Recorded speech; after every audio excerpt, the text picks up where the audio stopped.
The Israel-Palestine conflict, it's a struggle that's been going on for decades, but its roots go much deeper than just politics. If we're honest, a lot of it comes down to religion. Religion is what's kept the tension alive for thousands of years. It's a place that's sacred to Jews, Christians, and Muslims. But what happens when religion isn't just about faith, but about land? When each group believes they have the right to this same piece of earth because of what's written in their holy books. Let's be real, religion has often made things worse here. For example, the Jewish people believe they're promised this land through God. Christians view Jerusalem as the place where Jesus died, and Muslims hold it sacred because of the Dome of the Rock, where Muhammad is said to have ascended to heaven. That's a lot of faith tied to one piece of land. And when you throw political claims into the mix, it's no wonder things have gotten so complicated. But if we want to understand why this conflict is still going on today, we need to go way back, way before the modern borders and wars. Let's rewind about 4,000 years to a time when the land we call Israel and Palestine was known as Canaan. That's when Abraham, Isaac, and Jacob, three of the most important figures in Jewish, Christian, and Islamic traditions, first set foot here. That's where the roots of this conflict began, not just with land, but with religion, with promises from God. Over time, kingdoms were built, and Jerusalem became a major religious and political center. Then the Romans came in, and to make things worse, they renamed the land Palestine in an effort to disconnect Jews from their holy land. Christianity also came into play, and before long, Jerusalem became a battleground between Jews, Christians, and Muslims. The Crusades were a violent chapter, with Europeans fighting to reclaim the city, and that's where the divide really deepened. Fast forward to the 20th century, and the conflict shifts into a new phase with the establishment of Israel in 1948. The tensions between these religious groups didn't go away, they only intensified, especially with the Palestinians who were displaced by the creation of Israel. From the Balfur Declaration in 1917 to the wars in Gaza today, the conflict is fueled by these deep-seated religious and territorial disputes. So what happened over the years? Why does this conflict still rage on? Let's take a closer look at the top 10 key events that have shaped this never-ending struggle, from ancient history to the present day. Number 10, Balfur Declaration, 1917. Let's rewind even further back than the early 1900s. The land we now call Israel and Palestine has been fought over for thousands of years, back to ancient times when kings like David and Solomon ruled, and Jerusalem was a sacred city to three major religions. Fast forward through the centuries, and you'll find this land under the control of different empires, Romans, Byzantines, and Ottomans, all leaving their mark on the region. But in 1917, the British government made a bold move that would change the course of history forever. In the middle of World War I, Britain issued the Balfour Declaration, a statement of support for the creation of a national home for the Jewish people in Palestine. This was the first formal recognition of the Jewish people's right to return to a land that had been central to their faith and identity for centuries. For Jews, this was a dream come true, as it was seen as a fulfillment of God's promise to them. But for Arabs living there, it was a shock, a foreign power making decisions about their homeland without their consent. Impact. The declaration lit the fuse for a long and bloody struggle over this land. The Jewish community began migrating to Palestine, hoping to build a homeland, while the Arab population saw this as an unwanted occupation of their land. And that's where the tension really began to take shape. What started as a political statement soon became a full-blown fight over territory, rights, and religion, issues that still fuel the conflict today. Key takeaway: the Balfour Declaration was more than just a political gesture. It was a spark that set off a long chain of events. It was a turning point in the early 20th century, pushing the conflict from ancient religious disputes to modern territorial and national ones. And as we'll see, this moment was only the beginning of a much larger struggle that's still unfolding. Number 9, UN Petition Plan, 1947. In 1947, the United Nations stepped in and proposed a plan to solve the growing conflict between Jews and Arabs in Palestine. Their idea was to divide the land into two separate states, one for Jews and the other for Arabs. The Jews, who had already been pushing for a homeland in Palestine, agreed to the plan, hoping it would finally give them a place to call their own. But the Arab nations and many Palestinian Arabs rejected the plan. To them, it felt like a slap in the face, a foreign decision about their land that they hadn't been part of. They didn't want to divide the land they called home, and they refused to accept a plan that they felt was unfair. This rejection didn't just lead to a disagreement, it sparked violence. The Arab rejection of the UN Petition Plan led to clashes between the two sides, and as tensions continued to build, it turned into full-scale conflict. In 1948, Israel declared independence, and immediately several Arab nations attacked. This marked the beginning of the first major war between Israelis and Arabs, and the struggle for control of the land reached new levels of violence. The failure of the UN Petition Plan to bring both sides to the table was one of the biggest turning points in the conflict. Instead of bringing peace, it led to more fighting and deepened the divide. It was a moment that showed just how hard it would be for both Jews and Arabs to agree on who owns this land, especially when it comes down to their beliefs, their history, and their religious claims. Number 8. 1948 Arab-Israeli War, War of Independence. After decades of tension, promises, and territorial disputes, the State of Israel was finally declared in 1948. For Jews, this was a monumental moment, the realization of a homeland after centuries of longing and persecution. But for the Arab world, this was a disaster. Almost immediately after Israel's declaration of independence, neighboring Arab nations, Egypt, Jordan, Iraq, and others, launched a military intervention to stop the creation of the Jewish state. What followed was the 1948 Arab-Israeli War, also known as the War of Independence in Israel. The war lasted for several months, and when the dust settled, Israel had not only defended its existence, but also secured more land than had originally been allotted to it under the UN Petition Plan. The result of this war was catastrophic for the Palestinian population. Hundreds of thousands of Palestinians were displaced from their homes, forced to flee their towns and villages, marking what Palestinians call the Nakba, or catastrophe. The war didn't just leave a scar on the land. It created a refugee crisis that's still felt today. Many Palestinians were forced to live in camps in neighboring countries or in territories like the West Bank and Gaza.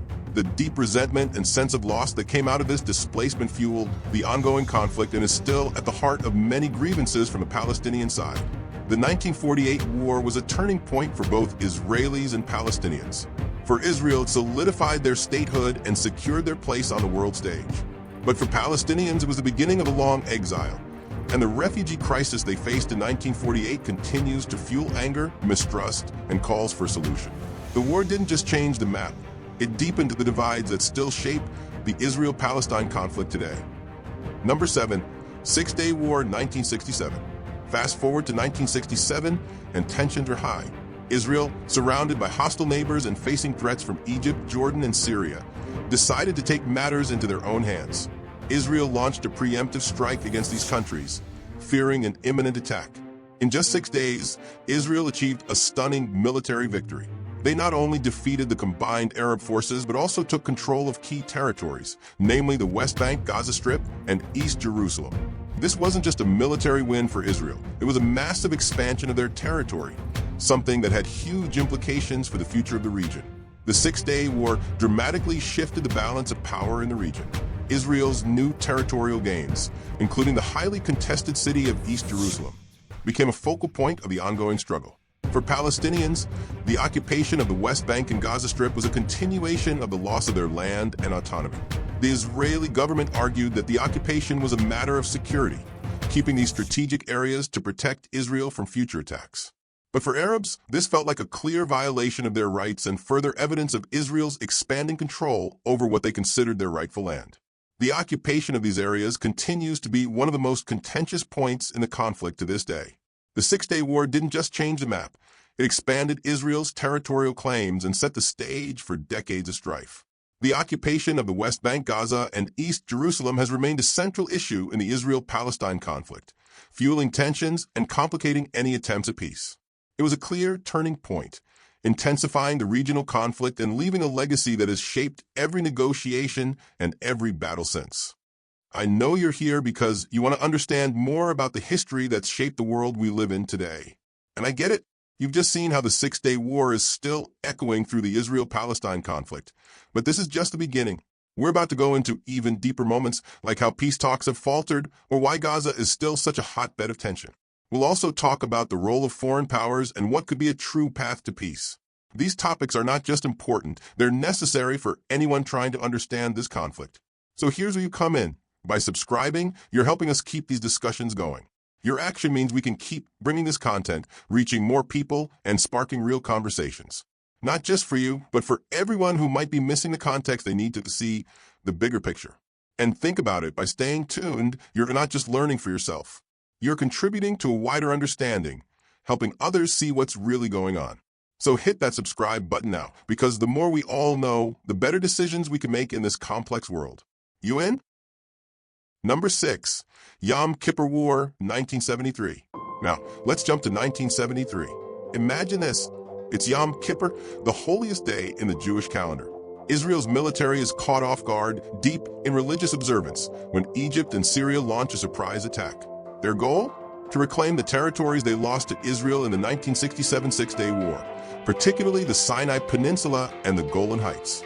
The attack took Israel by surprise, and for the first few days, the situation looked dire.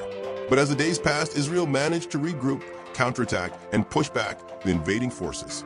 By the end of the war, Israel had ultimately emerged victorious, but the costs were heavy, and the toll on both sides was significant. Though Israel won the war, the surprise attack shook the Israeli government and military to their core. They realized that they could no longer be complacent or assume their enemies would never strike first. The Yam Kipper War forced Israel to reassess its military strategy, which would impact future decisions. On the flip side, for the Arab world, the war showed that Israel wasn't invincible, which gave them a sense of pride and a new sense of bargaining power. But the war also opened the door for peace talks. Egypt, in particular, recognized that military action wasn't going to get them what they wanted. This realization would eventually lead to the Camp David Accords in 1978, where Egypt became the first Arab country to officially recognize Israel. The Yam Kipper War was a game changer. While it didn't bring immediate peace, it shifted the balance of power in the region and set the stage for meaningful peace talks, especially between Egypt and Israel. The war highlighted that no one could rely solely on military force to secure their goals, and it planted the seeds for the first real peace agreement between Israel and an Arab nation. The fallout from this war made it clear that a new approach was needed and peace was possible, but only through dialogue, not just warfare. Number 5. Camp David Accords, 1978. In 1978, something happened that many thought would never come to pass. Egypt, the largest Arab country, and Israel, the Jewish state, came together to sign a peace agreement. It all took place at Camp David, the U.S. presidential retreat, where Egyptian President Anwar Sadat and Israeli Prime Minister Menachem Begin sat down, with U.S. President Jimmy Carter acting as the mediator. After 12 days of intense negotiations, they hammered out the Camp David Accords, a historic agreement that would change the course of history. In this deal, Egypt became the first Arab country to officially recognize Israel, and in return, Israel agreed to withdraw from the Sinai Peninsula, land it had occupied since the 1967 Six-Day War. This wasn't just a peace agreement, it was a massive shift in the Middle East. Egypt had been one of the most vocal opponents of Israel, and for it to not only recognize Israel's right to exist, but also to establish formal relations was a huge deal. The peace treaty that followed between Egypt and Israel set the tone for future peace efforts in the region. Israel gave up the Sinai Peninsula, which was important land, but the move came with a promise of peace and security. For Egypt, the agreement was seen as a step toward regaining land and securing peace with their neighbor. But not everyone was happy with it.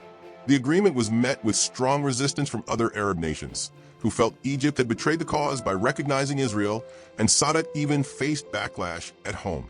Yet, despite the criticism, the Camp David Accords paved the way for future peace treaties and showed that even in a region where distrust ran deep, peace was possible. Number 4. First Intifada, 1987 to 1993. Now let's jump to 1987, when Palestinians in the West Bank and Gaza, fed up with the ongoing Israeli occupation, decided they had had enough. What started as small protests quickly turned into a mass uprising known as the First Intifada. This wasn't a traditional war, it was a revolt driven by civil disobedience. Palestinians began using protests, strikes, boycotts, and even acts of stone throwing against Israeli soldiers as a way to express their frustration and demand their rights. It was a moment when everyday people took to the streets, not with weapons, but with a desire for change, hoping to reclaim their autonomy and show the world their struggle. The Intifada didn't just stay within the borders of Palestine. It caught the world's attention. The images of young Palestinians standing up against heavily armed Israeli soldiers brought the conflict into homes around the globe.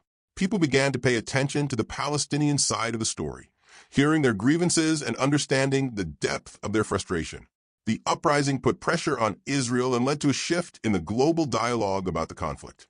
Behind the scenes, the growing unrest set the stage for peace talks, and in 1993 it helped pave the way for the Oslo Accords, where Israel and the Palestine Liberation Organization, PLO, officially recognized each other, offering a glimmer of hope for peace.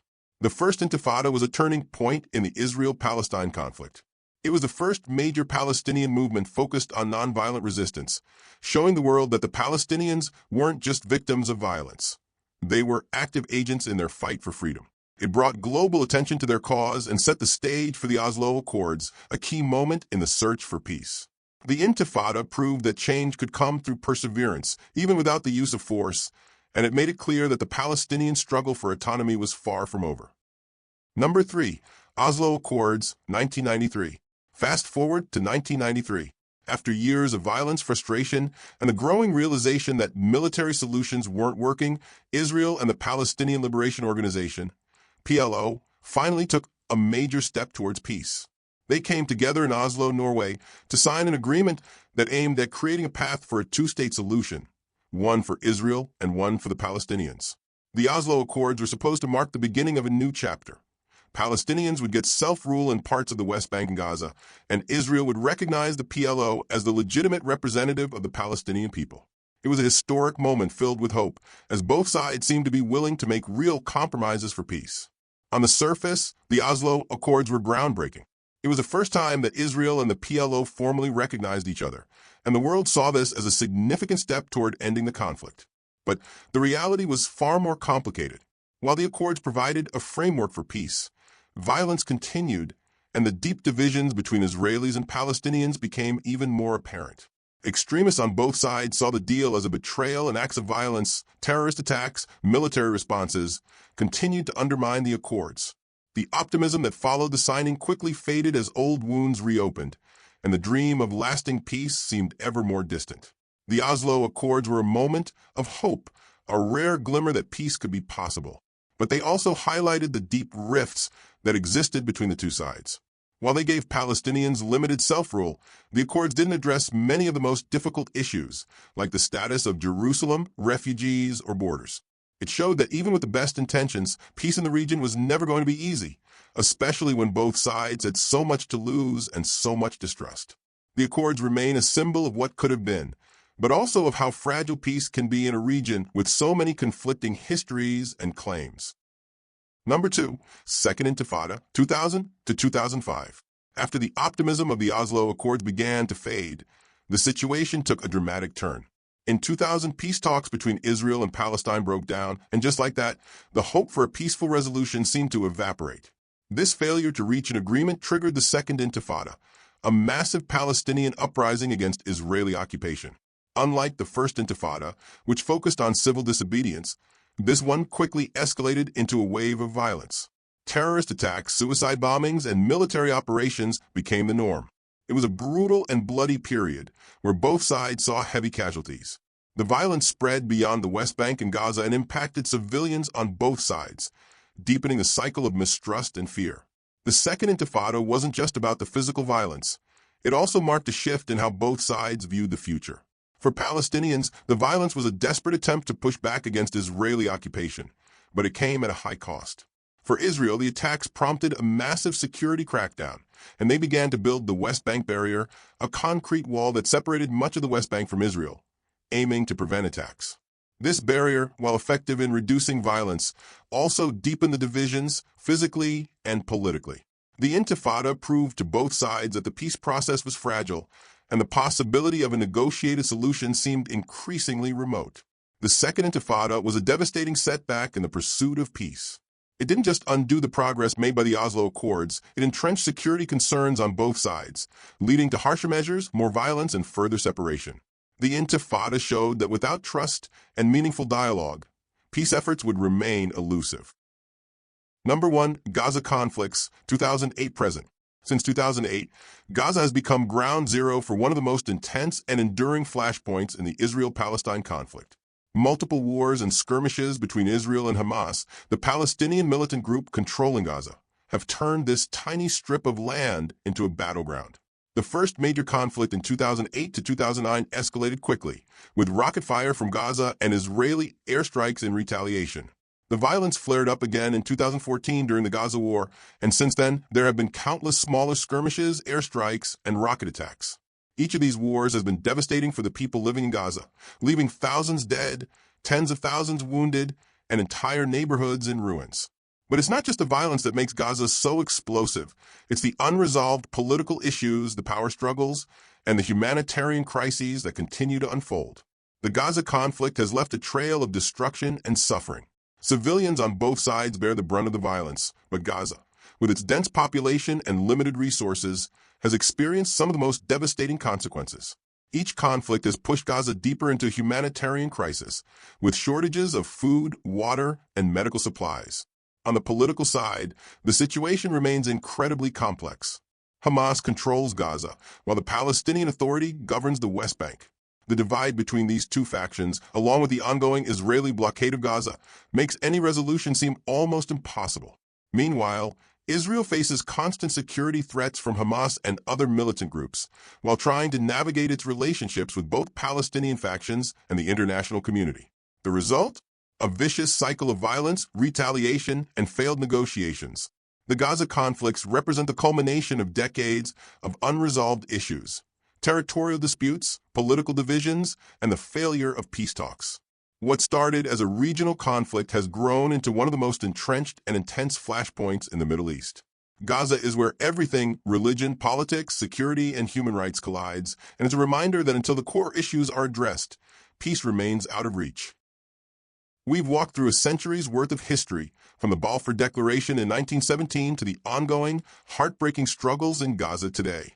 Each of these events, some big, some seemingly small, was a turning point shaping the trajectory of the Israel-Palestine conflict, and by extension, the entire Middle East. These weren't just political moves. They were moments where human lives, emotions, and dreams collided. Whether it was the moment Israel declared itself a state in 1948 or the tragic reality of the First and Second Intifadas, it's clear the story of this conflict is one of deep loss, but also of powerful resilience. The question we must ask ourselves is, what do these events have in common? It's easy to look at each individual moment, the wars, the agreements, the failures, and see them as isolated incidents. But they aren't. They're part of an ongoing cycle of mistrust, fear, and yes, hope. Each time we think we've reached a turning point, we fall back into the same patterns. The Oslo Accords? They were supposed to be a fresh start. The Gaza conflicts? A painful reminder that past wounds remain unhealed. Every event we've covered has pushed us closer to some kind of resolution or further from it. And in this complex mix of history and emotion, what's really happening beneath the surface is this. The human side of the conflict, the people who continue to live with the consequences of decisions they didn't make. So here's where it gets tricky. If the past has taught us anything, it's that there's no clear path forward, no simple answers. But that doesn't mean we shouldn't try. Maybe the path to peace doesn't lie in grand treaties or negotiations. It lies in the willingness to understand, to recognize the humanity on both sides, to acknowledge the deep pain and the deep hope that people carry. Peace doesn't just come from signing agreements. It comes from seeing the other side not as an enemy, but as another person with their own stories, their own suffering. This conflict isn't just political, it's personal. It's the story of families, of lives disrupted, of dreams shattered. And yet it's also the story of survival, of stubborn hope, of people holding onto something bigger than themselves. Maybe that's where the answer lies. Maybe peace is something smaller, something more human than we've been led to believe. So I'll ask you, what would it take for real peace? Is it possible, or is this all just a story that repeats itself forever? I want to know what you think. Drop your thoughts in the comments below. Let's talk about the things we don't always want to face, but that we need to understand. And if you're still here, still wondering, still curious, go ahead, hit that subscribe button. There's more to explore, and together we can keep peeling back the layers of history, one uncomfortable truth at a time.